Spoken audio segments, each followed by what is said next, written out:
Jeremias 52, a partir do 31, diz assim: no 37º ano do exílio de Joaquim, rei de Judá, no ano em que Evil-Merodach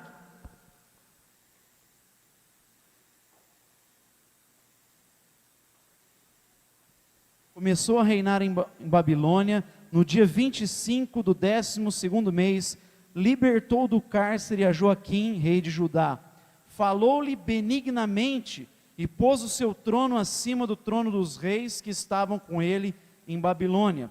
Mudou-lhe as vestes do cárcere e ele passou a comer pão na presença do rei todos os dias da sua vida. O rei da Babilônia garantiu a sua subsistência de contínuo, dia após dia, todos os dias da sua vida, até o dia da sua morte. Pai, nós queremos te dar graças pela tua palavra nessa noite, pedimos que o teu Espírito venha nos envolver nessa noite, e colocar essa palavra no nosso coração, quebrando todo tipo de barreira nas nossas vidas, que possamos estar abertos àquilo que o Senhor tem a ministrar, e essa palavra venha trazer edificação, fortalecimento, renovo para cada um de nós, Pai. Que o nosso amor, Deus, por Ti, pelo Teu trono, pela Tua glória, ele possa renascer nessa noite, ele possa se fortalecer nessa noite. É o desejo do nosso coração. Em nome de Jesus nós te pedimos, amém. Amém, meus irmãos. O profeta Jeremias, nós sabemos que é um dos profetas com um discurso mais difícil de apresentar para um público. Tanto que ele é conhecido como profeta chorão, porque o discurso que Deus colocou no coração dele para a nação de Judá, era um discurso que ninguém queria escutar, porque ele profetizou o cativeiro na Babilônia.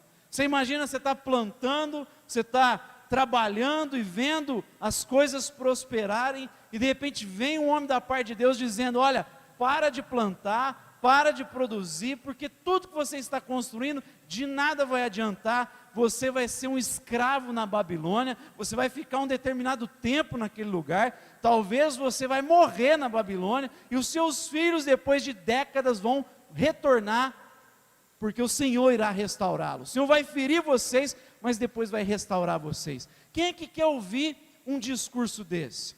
Então Jeremias, ele sofreu desprezo, ele sofreu zombaria das pessoas, ele sofreu demais do seu público, mas por mais que a mensagem de Jeremias ela seja difícil de escutar para a nação, por mais que ele fale que Deus irá ferir aquela nação, é curioso porque o final do capítulo, ele conta essa história, dessa ação do rei Evil-Merodach para com o rei Joaquim, e essa história mostra muito o que Deus irá fazer na nação de Israel, especialmente em Judá, essa esperança que pode ser reacendida no coração daquele povo, porque mesmo que Deus venha punir, venha disciplinar aquele povo, é fato que o final do texto, do livro de Jeremias, ele traz essa história que tem a ver com esperança, traz um renovo no coração daquela nação, um renovo no coração dos ouvintes. Assim como esse rei fez isso para Joaquim, Deus irá restaurar a situação de Judá. E olha só o que esse rei faz com o rei Joaquim. O texto diz que o rei Joaquim fica preso durante 37 anos. Você imagina ficar preso 37 anos da sua vida, dos 18 até os 55 anos, você ser um escravo, você ficar trancado numa cela, e depois de quase 4 décadas, a primeira ação desse rei, Evil-Merodach, um rei de outra nação, um rei pagão, ele decide libertar o rei de Israel.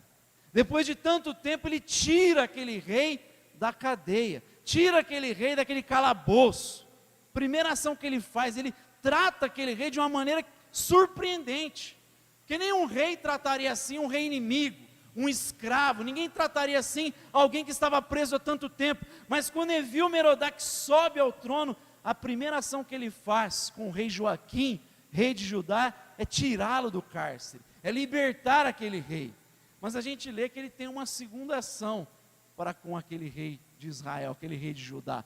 Ele fala com aquele rei de uma maneira amigável, ele fala com aquele rei de uma maneira afetuosa, não apenas tira ele da prisão, mas passa a tratá-lo como um amigo, passa a falar-lhe de uma maneira doce, de uma maneira bondosa, que é mais uma ação surpreendente por um rei tratar o seu inimigo, o seu escravo. Ele passa a falar com aquele rei de uma maneira amistosa, de uma maneira bondosa, falou-lhe benignamente, falou-lhe afetuosamente, falou de maneira amigável. Mas ele não para, ele tira esse rei da cadeia, ele passa a falar com ele de uma maneira amigável, e o texto diz que ele coloca esse rei de Judá num lugar de honra, acima dos outros tronos, dos outros reis que haviam sido capturados, de todos os outros. Ele coloca Joaquim num lugar de honra, ele passa a tratar aquele rei de uma maneira de honradez. Ele exalta a posição daquele rei, não apenas o tira da cadeia, não apenas fala de maneira amistosa, mas ele também exalta aquele rei, coloca ele, agora você vai se assentar num lugar de honra, mas ele faz mais uma ação interessante, que é trocar as vestes daquele rei.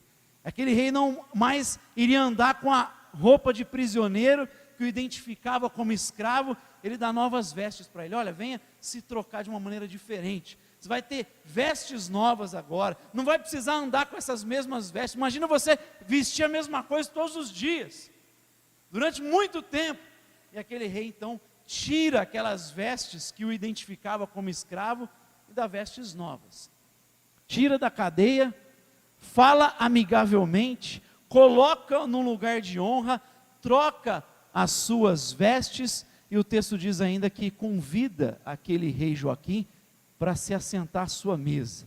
E não basta Joaquim ser tratado com honra, agora o texto diz que ele se assenta na mesa do rei da Babilônia. Ele desfruta de todo aquele banquete, ele passa não a comer, se alimentar da comida da prisão, agora ele se farta na mesa do rei da Babilônia. Agora ele passa a ser servido a ele banquetes dos mais inimagináveis, todo dia algo diferente, talvez um cordeiro um dia, talvez uma picanha no outro dia, só glória àquele rei que ficou quase 4 décadas preso, comendo a comida da cadeia, agora ele se assenta na mesa do rei. E por fim o texto diz que não basta fazer só isso, Evil-Merodach passa a dar uma pensão a ele, ele dá algo vitalício a ele, ele recebe algo durante todo o restante da sua vida, ele ainda recebe uma pensão, ele recebe sustento para ele, e esse vem até o final da sua vida. Eu disse para a nossa comunidade de fé, quando a gente refletiu sobre o ABC do cristianismo, que uma das maneiras de nós lermos as escrituras, é nunca perdendo de vista, aquilo que a gente chama de metanarrativa. A metanarrativa significa a grande história da Bíblia.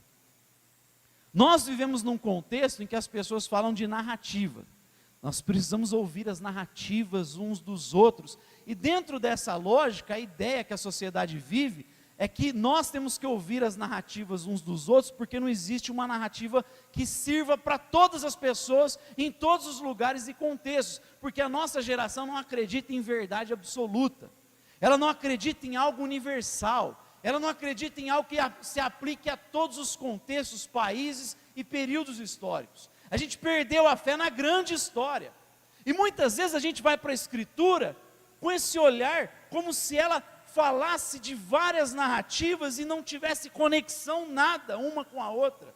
É como se nós estivéssemos lendo centenas de histórias que não tivesse ligação uma com a outra. Eu não posso ir para a Bíblia desse jeito, porque a Bíblia, por mais que apresente vários personagens, e várias histórias, e várias narrativas, todas elas apontam para a grande narrativa, que é a narrativa da cruz do Calvário. Toda a Bíblia aponta para a cruz do Calvário. Quando o homem cai no pecado, o texto diz que Deus cobre a nudez dele, porque eles percebem que estão nus e ficam envergonhados. Isso acontece depois da queda, e o texto diz que se mata um animal e cobre-se a vergonha com a pele daquele animal. Ali nós estamos vendo a narrativa bíblica apontando para a cruz. Deus diz para a mulher: o seu descendente destruirá a serpente. Ele diz para Abraão: por meio da tua descendência, todas as famílias da terra serão abençoadas. Toda a Bíblia aponta para Jesus. Quando nós lemos, por exemplo, Davi e Golias, é muito mais do que contar sobre um jovem guerreiro, um corajoso guerreiro de Israel. O texto está dizendo que assim como Davi, aliás, assim como Israel era incapaz de se salvar, de vencer Golias, e veio Davi com graça de Deus, e venceu para poder livrar toda Israel, assim essa história aponta para o Cristo, descendente de Davi, que venceu para nos livrar da mesma situação, diante do inimigo, diante da vergonha. A história de Davi e Golias aponta para a grande história, para a meta narrativa. E esse texto, meus irmãos, que é registrado 2 vezes nas Escrituras, não é somente aqui, mas em 2 Crônicas também conta esse texto. Conta essa ação graciosa de Evil-Merodach para com o rei Joaquim. Por 2 vezes essa história é contada, é narrada. O profeta Jeremias faz questão de narrar no final do seu livro. E é impossível nós olharmos para esse texto, para essa história, e não pensar diferente aqui, não das ações de Evil-Merodach para com Joaquim, mas as ações do Rei dos Reis, o Senhor dos Senhores, para conosco. É impossível ler esse texto e não pensar na ação do Cordeiro de Deus que tira o pecado do mundo, de pensar do grande Rei que tem ações generosas, bondosas para conosco. A gente olha para esse texto e vê vários conceitos da salvação, vários conceitos soteriológicos da doutrina da salvação. E como eu falei no início, Jeremias coloca porque, por mais que o discurso do seu livro seja duro, por mais que seja de confronto, de disciplina, ele termina com esperança. Assim como Evil-Merodach trouxe restauração para o rei Joaquim, Deus vai trazer restauração para Judá, e acima de tudo o Cordeiro de Deus vai trazer restauração para todo aquele que crê, amém? Primeira coisa que a gente aprende aqui é sobre a libertação. Ele não livrou nós de uma prisão absoluta, concreta, mas nos libertou de uma prisão de pecados. Ele nos tirou do império das trevas e nos transportou para o reino da maravilhosa luz. Ele nos tirou de uma vida aprisionada pelo pecado. Nós éramos escravos de nós mesmos, e o texto diz que o Filho nos libertou. E o Filho disse: se eu vos libertar, verdadeiramente sereis livres. Se tem algo aqui que o texto está dizendo num primeiro momento, é dessa libertação que Cristo faz para nós. Eu não posso perder de vista que a ação de Cristo na cruz do Calvário, ela rompe com o pecado na nossa vida. Ela rompe com aquela prisão que nós vivíamos, com aquela situação que nós estávamos, reféns de nós mesmos. Quando nós somos alvos da ação de Cristo, nós conseguimos vencer essa vida medíocre e pecaminosa. Não significa que nós não vamos errar, mas uma das palavras de pecado no Novo Testamento, hamartia, é errar o alvo. Nós vamos errar o alvo vez por outra, mas nós não vamos ser aprisionados pelo pecado. Por quê? Porque Cristo trouxe luz para nós, porque Cristo nos tirou daquela prisão, e hoje a gente encontrou sentido para a vida. Nós sabemos que não apenas temos a libertação e a redenção, mas como diz o apóstolo Pedro, ele nos deu tudo o que nós precisamos para a vida e para a piedade. Ele nos capacitou para viver essa nova vida. Ele nos tirou dessa prisão, ele quebrou as algemas, porque essa é a proposta. Jesus vai repetir o texto de Isaías no início do seu ministério, porque o Espírito do Senhor está sobre mim, porque Ele me ungiu para pregar boas novas aos pobres, para libertar os cativos. Que cativos? Os cativos do pecado, aqueles que estão enredados no pecado, presos olhando para o seu próprio umbigo, para a sua própria vida, sendo senhor de si mesmos. Ele vem nos libertar dessa condição. Primeira coisa o texto fala para nós de libertação, mas a gente olha e vê essa segunda ação do Cordeiro de Deus, porque ele diz assim: eu não mais os chamo de servos, porque o servo não sabe a vontade do meu Pai, mas eu revelei essa vontade, eu passei a chamá-los de amigo. Porque o amigo conhece a vontade do Pai. O amigo conhece os segredos um dos outros. Paulo vai dizer em Efésios que nós estávamos mortos nos nossos pecados. Ele veio tratar-nos com bondade no primeiro lugar. Se não fosse essa ação graciosa do Cordeiro de Deus, nós éramos incapazes de entender o significado da cruz. Porque antes de nós nos arrependermos, o Espírito gera fé no nosso coração para a gente crer. Porque um morto não tem condição de fazer nada. E Paulo diz, vocês estavam mortos. Se hoje você diz, Jesus Cristo é o Senhor, é porque Ele te ressuscitou. Não tem como você declarar e dobrar os seus joelhos e confessar que Jesus é o Senhor, se não for por um milagre. Se não for por um milagre. Se você hoje confessa Jesus, é porque você foi alvo desse milagre. Não é nós, não somos nós que produzimos isso. Não somos nós que produzimos fé. Quem gera essa fé é o próprio Deus. Paulo diz, não por obras para que ninguém se glorie. É pela graça por meio da fé. Aí ele vai dizer depois da vírgula, isso não vem de vós. O que não vem de vós? A graça, salvação pela graça, por meio da fé. Tudo isso que está antes da vírgula, naquele texto de Efésios 2:9, tudo isso que está antes da vírgula, não vem de nós. Isso não vem de vós, o que? Salvação pela graça, por meio da fé. Isso não vem de vós, é dom de Deus, é presente, é dádiva de Deus, é por isso é graça. Por isso que o Evangelho não tem nada a ver com religião, porque a religião nos ensina a fazermos algo para conquistar o favor de Deus. Você vai lá no Espiritismo, você tem que fazer alguma coisa para ser agraciado pela divindade, você tem que fazer boas obras para ser aprovado, para ser aceito. Por isso que eles falam muito de boas obras. Você vai lá no islamismo, a mesma coisa. Eles acreditam que no final da vida vai ser pesado as suas boas ações e as suas más ações. No meio evangélico tem isso também. Tem muita gente que está deturpando a palavra de Deus e está ensinando que se a gente não tiver um tipo de procedimento, nós não vamos alcançar o favor de Deus. Mas o Evangelho não diz para nós fazermos algo para alcançar. O Evangelho diz que nós fazemos porque nós já fomos alcançados. É graça. Falou-lhes de maneira amigável. Evil-Merodach falou de maneira benigna com o rei Joaquim, e da mesma forma o nosso Deus falou de maneira amigável, bondosa conosco. Ele não olha para você e para mim como inimigo, Ele olha para nós como amigo, Ele olha para nós como filhos amados, porque todos aqueles que creram, receberam o poder de se tornarem filhos de Deus. Você recebeu essa capacidade de se tornar filho de Deus. Nem todo mundo nos países são filhos de Deus. Aqueles que são filhos de Deus não são aqueles nascidos naturalmente, são aqueles que nasceram do alto, nasceram do Espírito. João 3. Esses são filhos de Deus. E o próprio João no capítulo 1 vai dizer, quem crê recebe essa habilitação, essa capacitação para se tornar filho de Deus, e recebe a atenção de Deus, não mais como um juiz, mas como um pai.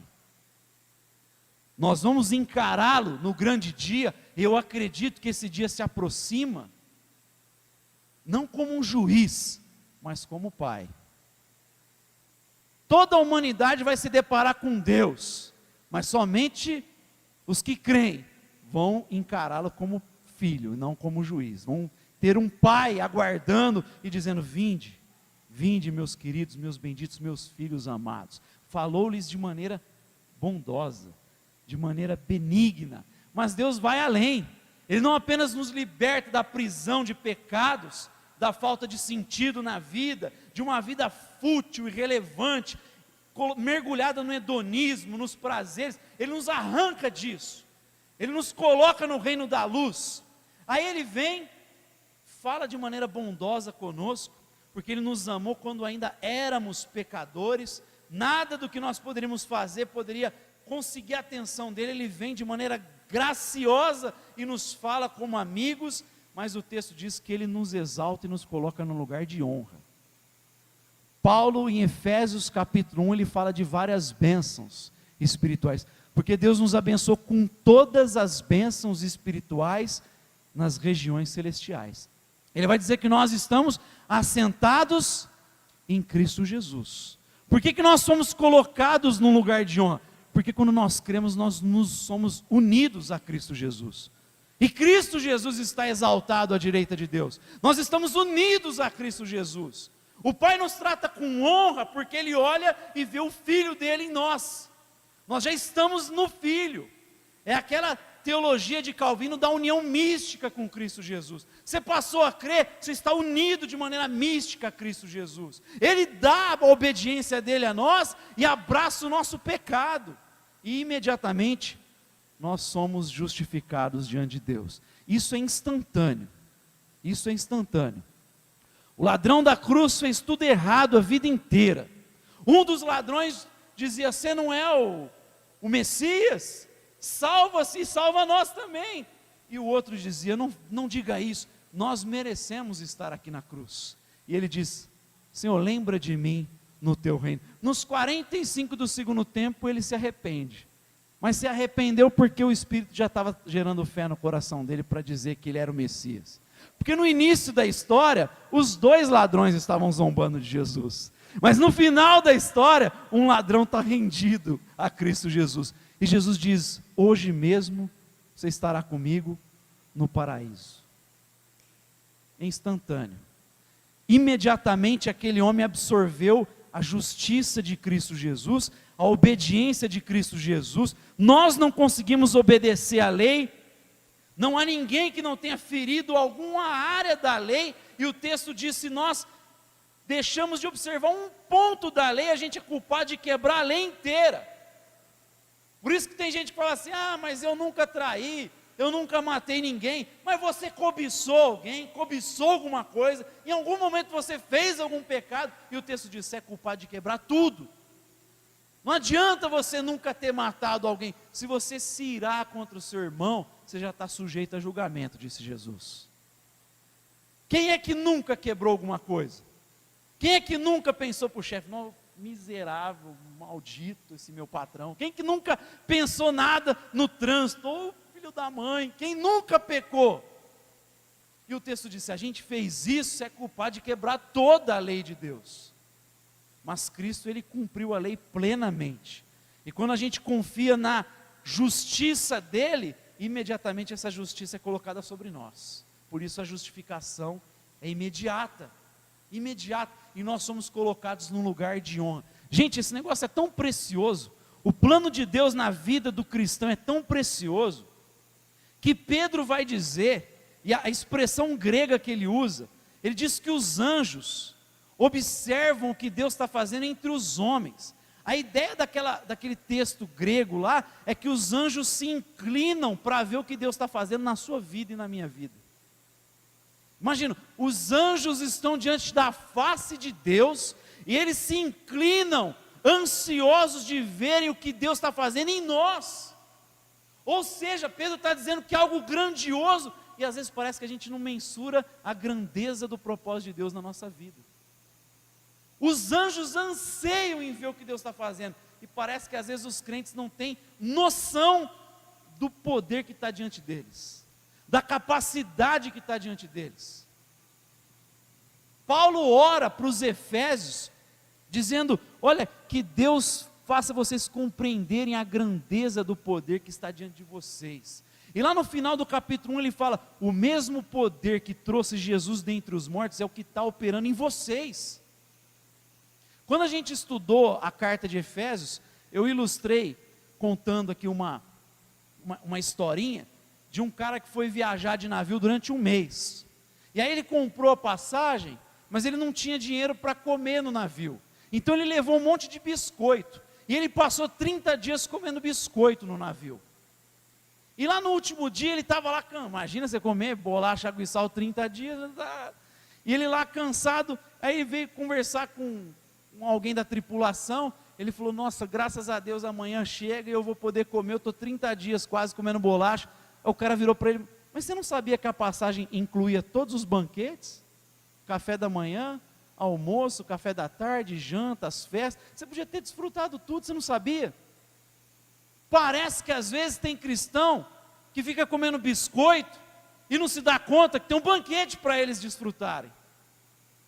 Não se dá conta do tamanho do poder que Deus colocou sobre nós.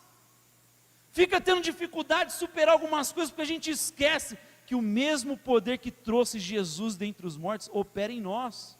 Esquece que os anjos estão olhando o que Deus está fazendo, porque é grande demais, e mesmo diante da face de Deus, tem algo aqui novo para eles, eles ficam ansiosos de ver o que Deus está fazendo, e a gente vai vivendo a vida cristã como se fosse uma coisa simples, como se fosse uma coisa pequena, como se fosse só mais uma coisa na vida, mas é a própria vida. Lugar de honra, Cristo nos fez assentar num lugar de honra, amém? Mas o texto diz que Ele também troca as nossas vestes, Ele dá vestes novas para nós. A gente pode perguntar, por que Ele tira da cadeia e já não dá a veste primeiro, né? Ele tira da cadeia, aí Ele fala bondosamente, aí Ele nos faz assentar num lugar de honra, depois troca as vestes. Por que não troca as vestes depois que sai da cadeia? Novas vestes tem a ver com uma outra doutrina, que é a doutrina da santificação. Porque a primeira, Ele nos libertou, nos redimiu, Ele falou de maneira bondosa conosco, nos trata como amigos, Ele nos fez assentar num lugar de honra, que é justificação, mas aqui é processo.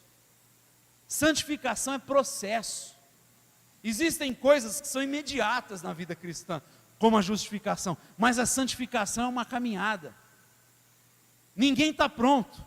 Paulo diz, aquele que começou a boa obra em vocês, vai completá-la até o dia de Cristo Jesus, mas é uma caminhada, é um processo. Todo dia nós estamos aprendendo mais e mais com Deus, e todos os dias o Espírito está trabalhando no nosso ser. Não tem ninguém pronto ainda na igreja, todos nós estamos caminhando, alguns estão mais parecidos com Jesus, outros menos, mas o importante é nós estarmos em movimento, caminhando em direção ao alvo, permitindo que o Espírito Santo trabalhe no nosso ser, porque nem a santificação somos nós que produzimos, o nosso papel é simplesmente uma rendição diária. Por isso que Jesus, se você quiser me seguir, negue-se a si mesmo, tome dia a dia a sua cruz, e siga-me. É uma rendição diária, todos os dias é se lembrar da decisão que você fez, e entregar o controle nas mãos de Cristo Jesus, dizendo, a minha vida te pertence, eu quero que essa santificação alcance toda a minha vida, alcance os meus lábios, os meus pensamentos, os meus olhos, as minhas ações, as minhas posses, porque às vezes essa aqui é a última a converter, né? É falar, que a tua graça alcance isso aqui também, porque eu não quero servir a Mamon, eu quero servir a Yahvé, amém? Santificação tem que alcançar-nos por completo. A palavra Kadosh no Antigo Testamento tem a ver com santidade. A ideia de santidade no texto bíblico é de apropriação, é Deus se apropriar de algo. Moisés está andando no deserto, aí ele vê uma sarça queimando e ela não acaba, não é consumida. É por isso, não é o problema da sarça estar queimando, isso é normal no deserto. O problema é que não acabava. Ele falou, mas que trem louco é esse? Alguma coisa nova está acontecendo aqui. E aí quando ele chega, Moisés, o que fala para ele? Tira as sandálias do pé, por quê? Porque a terra que você está é santa. Por que a terra é santa? Porque Deus está ali. É Deus está ali se apropriando, aquele lugar é santo. O nosso papel é simplesmente estar em Jesus o tempo todo. Paulo vai descrever aos Colossenses capítulo 2, 6 e 7, que nós estamos edificados e enraizados em Jesus. Sabe por que a gente consegue ser santo? Porque a gente está plantado em Jesus.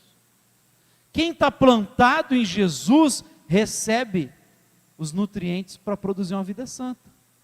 Salmo 1, bem-aventurado é o homem que não se assenta, não ouve o conselho dos ímpios, não se assenta na roda dos zombadores, não ouve o conselho dos escarnecedores, mas seu prazer está na lei do Senhor e nela medita dia e noite. Aí ele diz que ele será como uma árvore plantada junto ao ribeiro de águas correntes. Por que a árvore cresce e produz fruto? Porque ela está em águas correntes. Por que a gente produz santidade? Porque a gente tem que estar plantado em Jesus, e se a gente está plantado em Jesus, não tem como não ter uma vida santa. Se a gente não está tendo uma vida santa, precisa parar para ver onde nós estamos plantados. Que a grande questão de Deus é onde, não é o que a gente faz. Homem e mulher pecaram. A primeira pergunta, aí eles se escondem, né? Com medo, porque ouviram os passos do Senhor. Primeira pergunta de Deus para o casal não é: o que vocês fizeram, hein? É: onde vocês estão? Onde vocês estão? Aí depois ele vai perguntar o que eles fizeram. Mas primeiro é onde? Porque se você está no lugar certo, o resto é consequência. Eu preciso receber de Cristo Jesus, eu preciso me alimentar de Cristo Jesus, eu preciso me alimentar da árvore da vida. Porque lá em Apocalipse diz que nós vamos comer da árvore da vida para termos vida eterna. A árvore da vida é Cristo, gente. Eu preciso me alimentar de Cristo, todo dia, senão não tem como ter uma vida parecida com a dele. Eu preciso estar bebendo da graça de Cristo Jesus todo dia. A ceia lembra disso, não só o que foi feito lá atrás, mas o que eu preciso fazer hoje. Todos os dias que você sentar na mesa, lembra do que Jesus fez e que você precisa se alimentar dele. Todo dia, ele nos deu novas vestes, uma veste nova, uma vestimenta nova, tem a ver com santidade, com ações de santidade, de justiça. Mas o texto diz e ensina aqui a doutrina da comunhão. Ele diz que nós nos assentamos à mesa do rei. Assim como o rei Joaquim foi convidado para se assentar à mesa do rei da Babilônia, nós, muito melhor do que Joaquim, podemos nos assentar à mesa com o Cordeiro. Nós podemos nos assentar na mesa do Rei dos Reis e Senhor dos Senhores. E melhor do que os banquetes é desfrutar da presença desse rei. É eu poder saber que eu me assento ali e ao redor da mesa geralmente nós temos as conversas agradáveis, eu tenho uma comunhão prazerosa. Aqui está falando de comunhão. Estar com o rei, se alimentar com o rei, desfrutar da presença do rei. Tem muita gente que às vezes não desfruta da presença do rei. Você sabe que às vezes a gente experimenta o poder de Deus, mas nem sempre experimenta a presença. Quando Moisés está conversando com Deus, e Deus queria destruir o povo, e Moisés se coloca entre Deus e o povo, e Deus diz assim: olha, eu estou cansado desse povo murmurador, eu libertei esse povo do Egito, viram o mar se abrir diante deles, viram cair maná, viram um monte de coisa e estão murmurando com saudade do alho do Egito. Aí diz assim: eu vou enviar o meu anjo diante de vocês, ele vai dar vitória contra todos os povos inimigos, mas a minha presença não vai com vocês. Olha que coisa curiosa, ele está dizendo: vocês vão ter vitória, mas eu não vou com vocês. Estranho isso, né? Será que é possível ter vitória, ver poder, mas não ter presença? Será que é possível ter uma vida de engano? Mateus 7, Jesus diz assim: muitos dirão naquele dia: Senhor, mas nós profetizamos em teu nome nós realizamos milagres, expulsamos demônios. E Jesus dirá: nunca os conheci. Afastai-vos vocês que praticam a iniquidade.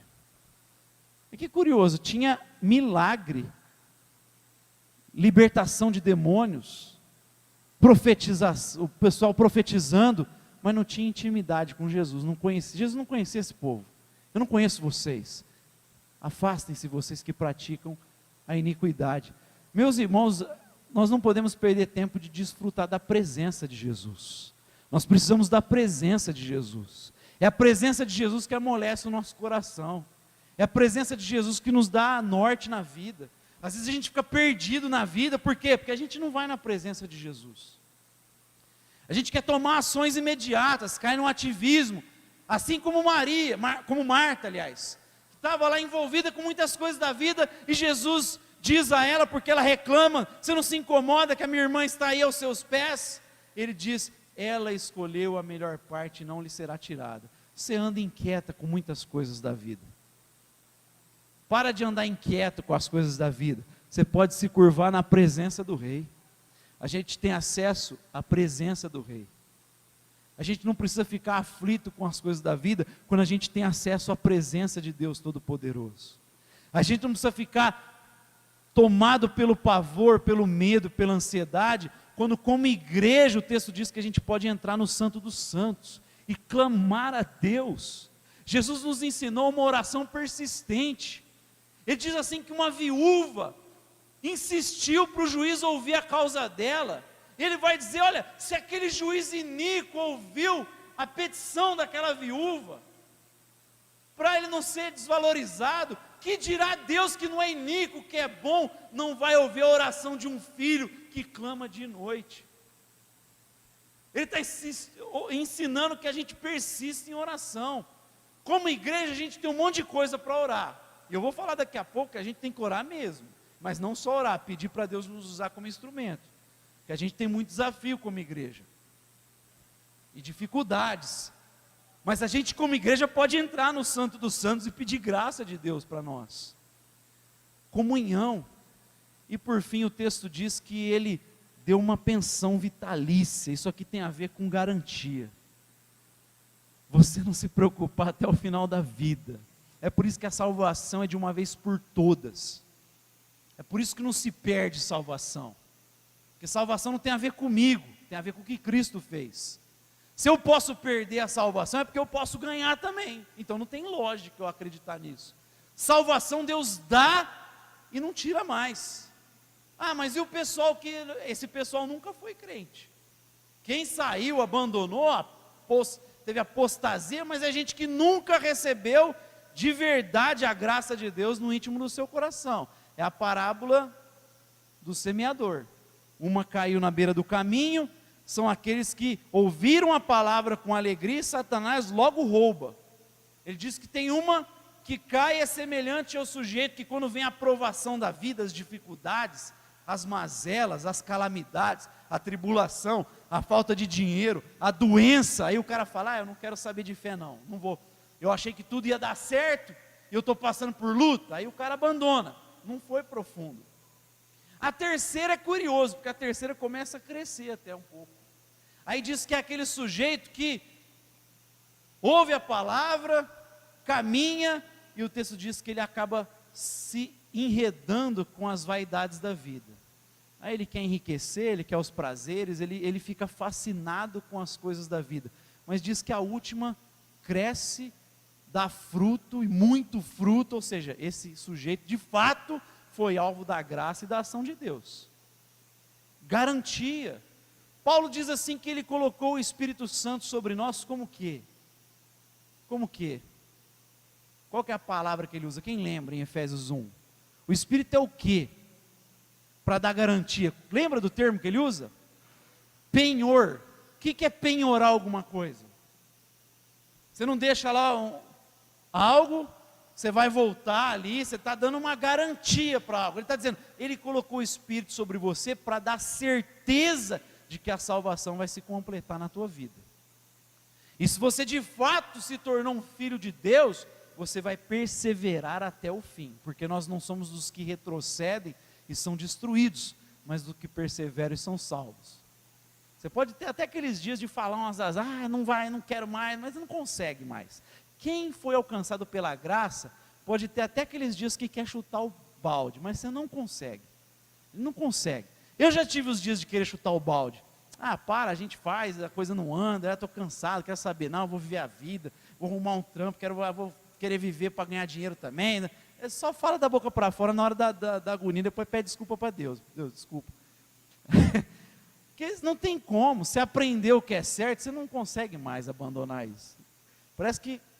Parece não, Cristo te capturou, teu coração é dele agora.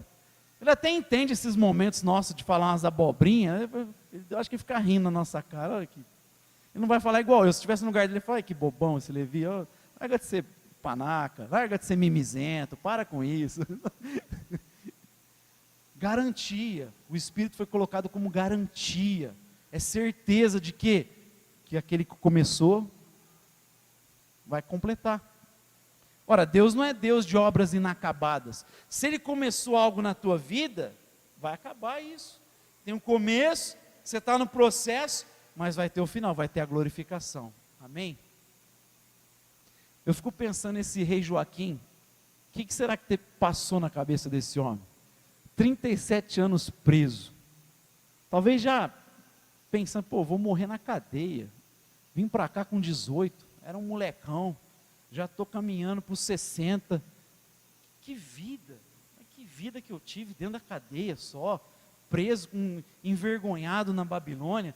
Fico imaginando o que passou quando o Evil-Merodach tirou ele, começou a tratar ele como um amigo, deu um lugar de honra para ele, deu vestes novas para ele, falou, você vai sentar na minha mesa e vai comer o que eu como, e eu vou te dar uma pensão todos os dias, você vai receber isso até o dia que você morrer. Imagina o coração desse rei Joaquim, imagina como esse homem não ficou grato àquele rei, grato a Deus. Agora, quem fez isso para nós não foi Evil-Merodach, foi o rei dos reis.